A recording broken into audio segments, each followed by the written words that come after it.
everybody, this is Keith here of Euphoria Pictures. Welcome back to my channel. Right, so this video is, I suppose it's going to be a response video. A couple of weeks ago, my good friend John Perry put a wonderful video together. And it was movies that took him back to the video store. Back to the good old days of VHS. And I thought it was a wonderful video. I actually watched it twice. It took me right back. You can't help but feel nostalgic every time you watch that video. And what I'm going to do is, I'm going to leave a link in the description below for John's video. And I would highly recommend checking it out. And if you could, maybe throw him a sub as well. It would be massively appreciated. You'd be doing me a big favour. But yes, in that video, John basically called out, other YouTubers and, well, everyone. To put a video out and share some of your personal favourites. And that's exactly what I'm going to be doing here. I am going to be talking about some of the movies that kind of brought me back to the video store. And there's one or two stories that I do want to talk about in there. Again, it's all about me being nostalgic. And fingers crossed, you might get something out of this video. So, my first encounter... This is so funny. My first encounter when it comes to a video store, believe it or not, was my next door neighbour. His name was Damien Cattle. And it was the house that I grew up in back in the 80s. And he had this cabinet in his living room. And I remember us going in one day and he opened up this cabinet. And there was his VHS collection. Now, when I say VHS, I mean it was actually all recorded VHSs. And he had it beautifully catalogued. He had a booklet as well. A booklet saying where the tape was in this cabinet, all of that kind of stuff. And what was happening was, every night he would hand us in this book. We could only pick out one movie, and we would go through the book, we would find that one movie, and then he'd bring us in the tape. We'd have to hand the book back to him, and then the next night we'll start all over again. So I remember not just myself being mesmerised by this, my brothers were as well, to the point that we wanted to start something similar like that. So my brothers went out and bought a lot of, recordable VHS tapes. I think it ended up being around maybe, 30, 40 VHS tapes. And yourselves, you start off, everything is good. You got a movie on each tape. You try to get two if you can, if you're lucky. But, of course, you run out of tapes, and there were so many movies on TV that you just wanted to record. And, of course, we started blanking certain movies. So there was absolutely no point cataloguing any of it because, like I said, chances are a movie wouldn't stay for long on any of those recordable VHS tapes. But again, it's a very fond memory that I have when it comes to VHS. And I knew early on, at such a young age, I think I was around 7 or 8 years old, I knew that when I had the means to, when I go out and work, that I was always going to do something similar. Little did I know it was going to become as big as it did in the end. But yeah, like I said, Damien was my first kind of taste of video store. But there was another store in our town, and I thought it was such a great name when it comes to a video shop. It was called Studio 39. It's just a great name, it really is. So I remember, I don't have too many memories of that place, but I have this one vivid memory that really stands out for me, and it was the first time I ever went into it. And when I walked in, the first tape I seen was Return of the Living Dead. Now you have to understand, like I said, this is all before the internet. All you had was artwork and a synopsis on back, and let's face it, half the time you didn't even read the synopsis, you just went by the artwork. So you can imagine how intrigued I was when I seen that classic artwork for Return of the Living Dead. And I remember renting it, and I know a lot of people will be going, wait a minute, you were probably around 7, 8 years old, how the hell were you renting VHS movies that were 18s? Well, that was the beauty of it back then, because anyone that lived in Navan where I lived, we all knew each other. We all knew each other, and the person that ran Studio 39, he knew my parents. And once he knew the parents, that was fine. He was more than happy to give out any tapes to any kid at any age. And that's what happened for most of my childhood, if I'm completely honest. But anyway, yes, I went in and I got Return of the Living Dead. And when I brought that home, little did I know that I was going to be introduced to the world of zombies. That was the first movie I ever seen when it comes to zombies. And it just started this love for the genre. And as soon as I seen Return of the Living Dead, I remember bringing it back, and all of a sudden I started delving into more. And that's when I came across the likes of Night of the Living Dead, Dawn of the Dead, Day of the Dead, just to name a few. So that movie was the one that really stood out for me when it comes to Studio 39. And, you know, it's amazing to think that if... I'm not saying that it never would have happened, but the thought of, you know, not going in that day and seeing that artwork for Return of the Living Dead, it makes you wonder... would I love zombie movies as much as I love them now? And when I say I love zombie movies, I'm probably more in love with them back in the 70s and 80s than I am today. They're just very run-of-the-mill today, I find. But wow, they were at their best in the 70s and 80s. But then there was this other video store. I think it was run by the Kennedys, I think it was the Kennedys, or Kellys. It was called Top 10. And... I remember going in there, again, having this weird memory of going in there, and one of the first VHSs I picked up, and it's a shame, I thought I was going to have it for this video, but I don't, unfortunately. It was Deadly Friend, Wes Craven's Deadly Friend, and that movie, once again, introduced me to Wes Craven. So that's another difference today when it comes to audiences back then and audiences today. I don't think, you know, younger audiences today give a shit about who directs what. Where back in the day, you know, you were aware of the producers and the directors and the writers and all that kind of stuff. So naturally, when I seen Deadly Friend, I fell in love with the movie. Even though I remember at the time watching it, that ending in particular, which I'm not going to spoil for anyone, but I remember being somewhat upset by the ending of it. But anyway, I fell in love with that movie, so naturally I wanted to delve more into Wes Craven. And of course, it didn't take too long before I came across Nightmare on Elm Street. And wow, that started something very, very special. It really did. Never seen anything, absolutely anything quite like it. And then I kind of got hooked into the whole top 10 thing. I was going through a lot of Wes Craven movies. I remember picking up Shocker as well back in the day. But there was another movie I fell in love with, and oh my god, I'm so happy I can actually show it to you. It's a movie called Striking Back. You would probably know it as The New Kids. It stars James Spader. And believe it or not, and this is no bullshit, this is the VHS that I used to rent back in the 80s for this movie, and this is it right here. So, as you can see up in the top there, it says £1 per night. And you see this little circle here? That's a little circle. When you went into top 10 back then, if you found a VHS with that circle on it, it means you can actually buy it. Now, top 10, I am not kidding, they only had one copy of this movie. And I rented this, I must have rented it around 3 times back in the day, never thinking I would actually ever own it someday. But that is, no bullshit, that is the original copy that I used to rent for Striking Back. And I have to tell you, it's actually in almost perfect condition. You know, I can never bring myself to kind of remove those stickers. Why would you? But it's in very good shape. Even the VHS itself is in, it's in great condition. Look at that. The only thing that's kind of not perfect is the spine of it there. As you can see, there is a bit of a rip there, or a tear. But I actually checked this out not so long ago, and the VHS still works perfectly. So I actually did have, as I mentioned, Deadly Friend. I did have that VHS in my collection. I just couldn't find it for this video. So apologies for that. But yes, that is the original rental copy for Striking Back. And there's no way I would ever part with this. I've spoken about it so many times on my channel. These are like time capsules to me. They take me right back. And every now and again, I just love glancing through my VHS collection. I have so many. I am not kidding. I have so many X-Rentals from Top 10 in my collection. As a matter of fact, I have another one here that was very popular.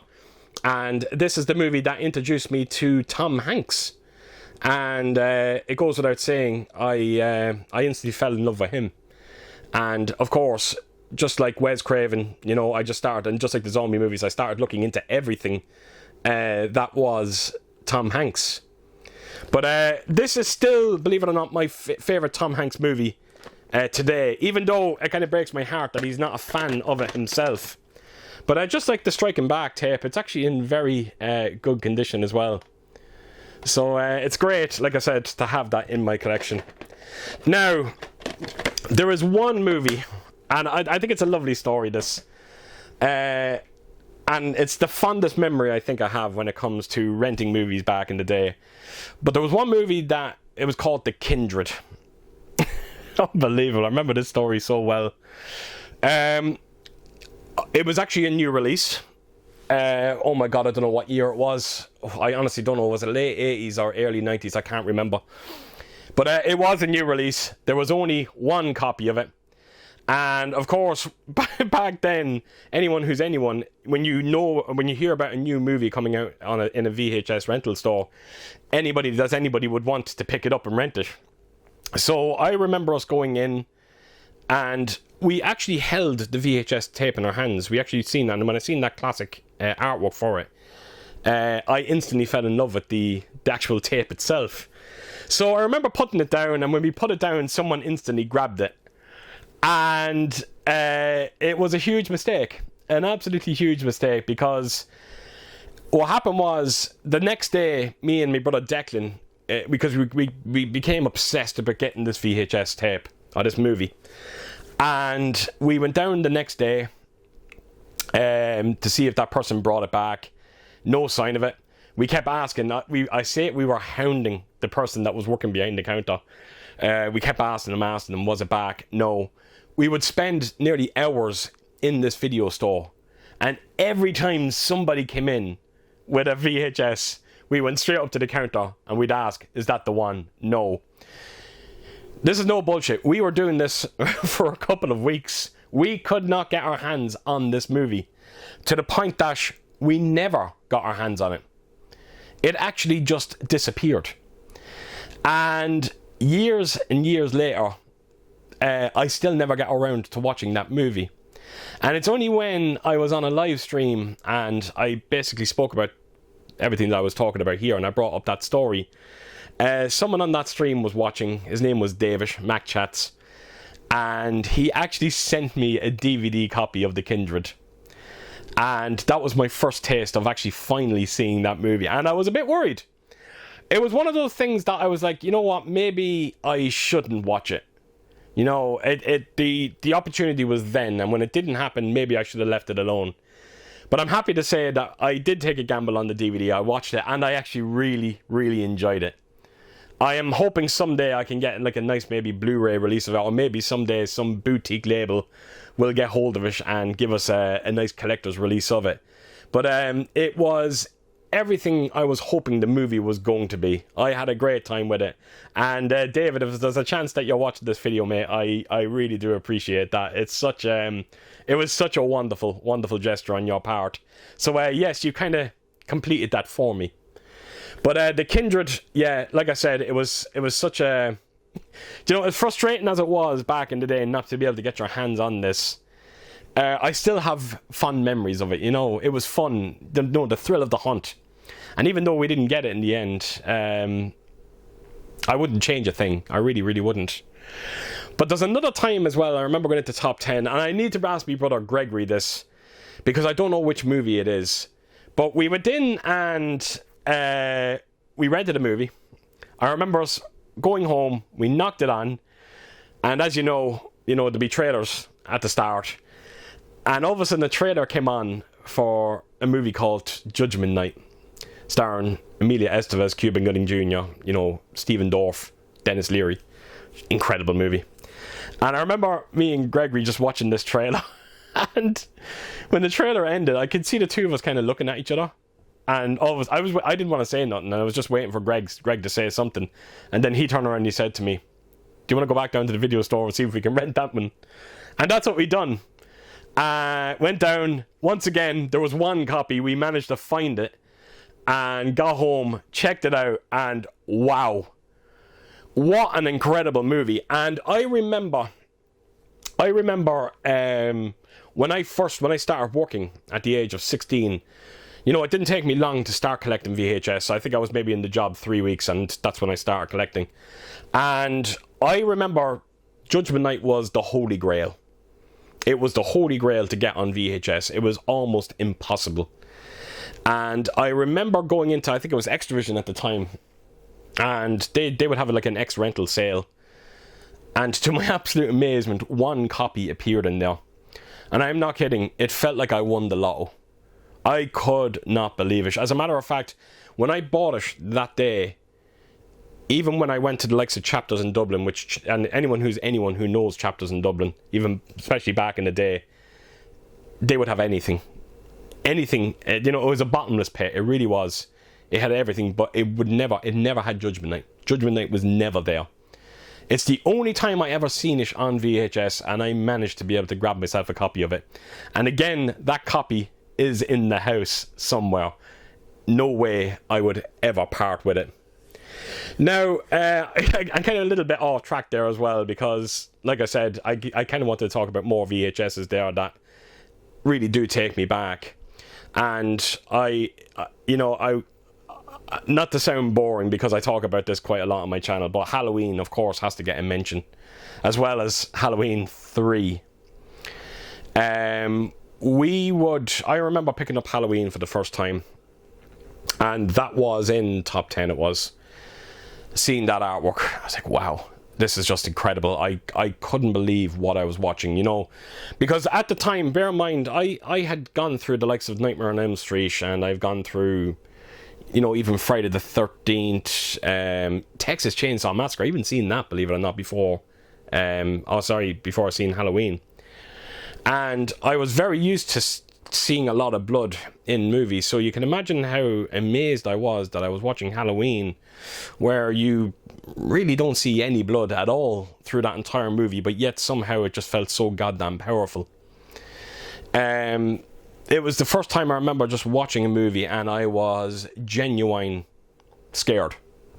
I really was. And I never, even as a young kid back then, I never thought I'd be able to see a movie where, you know, I could watch a movie that has absolutely no blood in it whatsoever, and yet still be somewhat scared by it.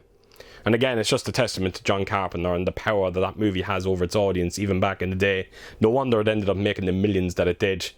But it was then Halloween that started me then on the most probably important journey when it comes to me and movies. And that was the introduction of John Carpenter.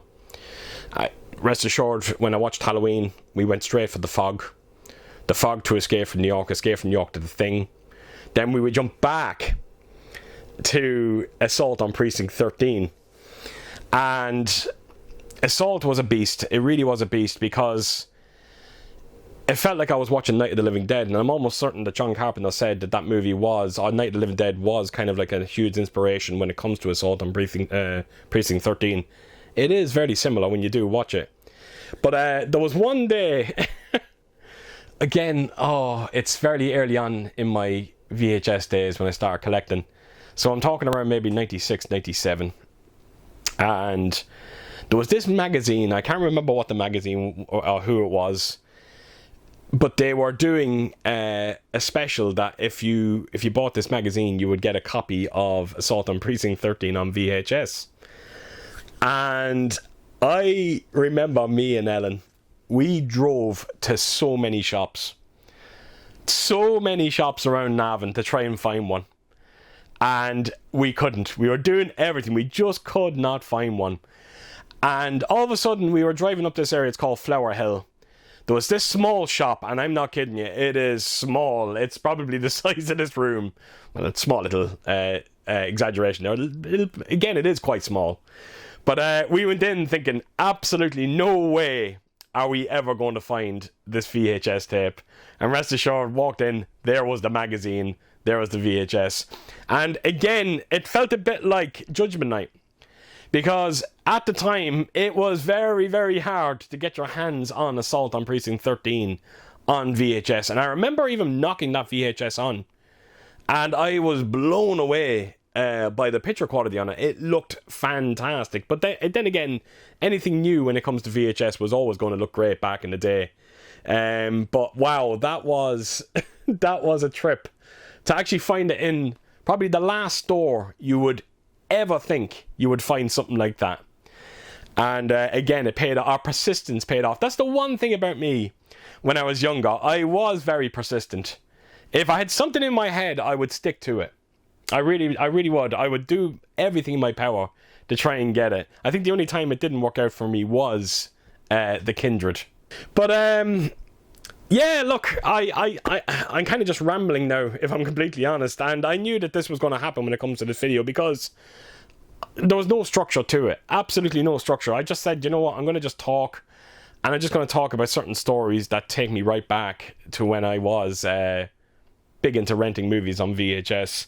And I think I covered mostly everything that I wanted to cover in this video. So, in fear of screwing this video up, I'm actually going to end it and leave it at that. So, yeah, look, as you can see by this video, I love VHS.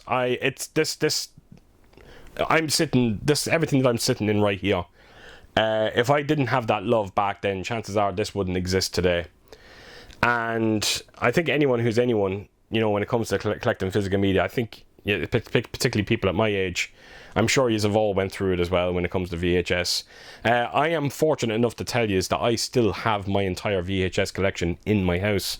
Unfortunately, a lot of it is in the attic. The plan was to take it down when we bought this room here, but unfortunately it didn't quite work out. So I'm hoping someday, if we ever do move out of this house, maybe we'll have a big enough room that we can actually display all the VHS releases as well, because it does kill me that they're up there in the attic, just rotting away. I'm hoping there's not too, because we stored them away quite well. And I'm hoping that when the day comes around that we can take them out, everything should be okay with them, and then display them the way that I always wanted to display them. Fingers crossed that will happen. Right, so with that said, look, I'm going to let you go, and apologies again if I started rambling on there. So, as per usual, if you did like what you see here, please do give it a thumbs up, and if you could leave a comment down below, and please do share your thoughts on this video, and if you went through something similar, share your story with me. And yeah, I hope to see you all again real soon with my next video. Until then, I'll see you soon. Bye bye.